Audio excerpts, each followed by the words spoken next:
Trappist monasteries have been vital to the history of European cheesemaking. And yet, ironically today, it's almost impossible to find authentic cheese actually made by the monks. I've come to France to visit the last 3 abbeys still making this fabulous cheese.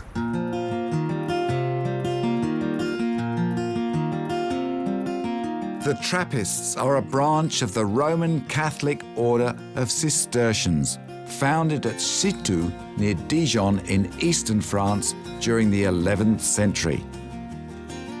Sometimes known as the White Monks because of the colour of their habits, the order seeks to observe the rules of Saint Benedict, who stated, "For then they are monks in truth, if they live by the work of their hands."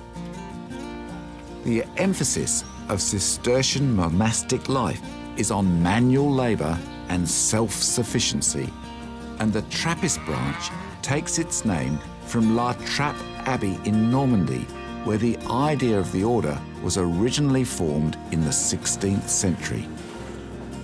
The monks have traditionally provided income for their monasteries by producing a range of agricultural products. And after learning new cheese-making skills whilst in exile during the French Revolution, they returned to France with a unique recipe for a type of semi-soft smear-ripened orange cheese which was named after the Abbey of Notre-Dame de Port-Salut. When the monastery of Port du Salut sent other monks in other monasteries in France, they gave them the recipe also. And most of the monasteries named their cheese with the name of the monastery. Regrettably, cheese bearing the famous name today is no longer made the old-fashioned way by monks. The Trappist order doesn't require abstention from alcohol, and before they made their name in cheese, they were famous for brewing beer. The beer production at Mondeca began before the cheese production in 1847, exactly. The brewery at Mondeca Abbey was destroyed during World War I.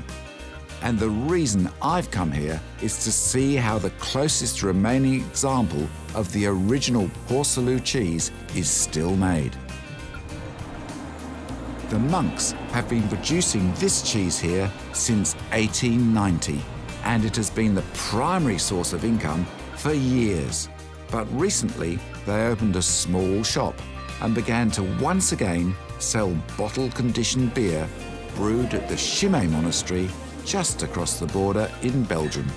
The way the people received the new Trappist beer is incredible. We hope it continues. Our plan is not to make a beer factory as big as Chimay or the other Belgian ones, but people like we make a new product, and that's very, very interesting also.